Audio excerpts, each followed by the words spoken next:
வணக்கம் மக்களே. விஜயன் ஆட்சிக்கு வருவதற்கு காரணம் பணத்துக்காகவா இல்லை மக்களுக்காகவா? இதுதான் என்னோட கொஸ்டின். சரி வாங்க வீடியோக்குள்ளே போகலாம். அதுக்கு முன்னாடி ஒரு லைக் அண்ட் சப்ஸ்கிரைப் மட்டும் பண்ணிடுங்க மக்களே. விஜயன் பணத்துக்காக தான் பாலிடிக்ஸ் உள்ளே வராராம் அப்படின்னு என்னை சுற்றி இருக்கிறவங்க சொன்னாங்க.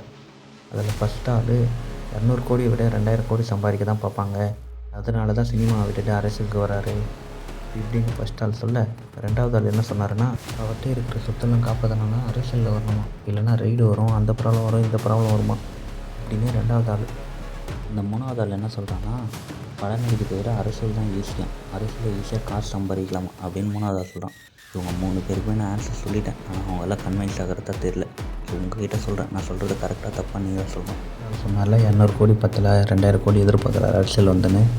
200 கோடி பத்தலைன்னா அவர் இருக்கிற ஃபீல்டே, மூவி ஃபீல்டே எப்படி அதை விட அதிகமாக சம்பாதிக்கணும்னு யோசிக்கலாம். டாப் மோஸ்ட்டில் இருக்கார். இவர் டிமாண்ட் பண்ணி ப்ரொடியூசர்கிட்ட 500 கோடி இருந்தால் தான் நடிப்புன்னு சொன்னால் கண்டிப்பாக இவர் கொடுப்பாங்க. அப்படி இருக்கிற ஃபீல்டை விட்டுட்டு மக்களுக்காக வரணும்னு நினைக்க மாட்டார் கண்டிப்பாக. ரெண்டாவது ஆள் சொன்னால ப்ராப்பர்ட்டி எல்லாம் செக்யூர் பண்ணணும், அதுக்காக தான் பாலிடிக்ஸ் வராருன்னு. அவர்கிட்ட ஒரே ஒரு ப்ராப்பர்ட்டி இருந்தால் செக்யூர் பண்ணுறதுக்கு பயப்படலாம், ஆனால் அவர்கிட்ட அப்படியா இருக்குது.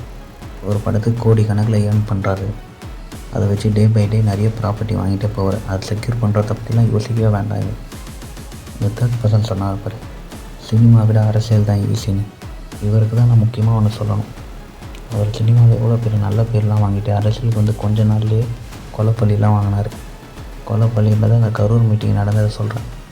அந்த மீட்டிங்க்கு அப்புறம் அவரோட இமேஜெலாம் ஃபுல்லாக டேமேஜ் பண்ணி ஒரு ஆள் டிப்ரெஷன் போகிற அளவுக்கு பாலிடிக்ஸ் நடத்துகிறாங்க. ஆனால் இவர் என்ன சொல்கிறார், பாலிடிக்ஸ்லாம் ஈஸியாக சினிமாவை விட. எனக்கு அவங்க சொன்ன அந்த மூணுமே உடன்பாடு இல்லை. இதுதான் என்னோடய பர்செப்ஷன். அவர் பணத்துக்காக வரல, சம்திங் ஏதோ மக்களுக்கு பண்ண தான் வராருன்னு தோணுது. நான் நினைக்கிறது கரெக்டாக இல்லை, நீங்கள் தான் சொல்லணும். தேங்க்யூ மக்களே.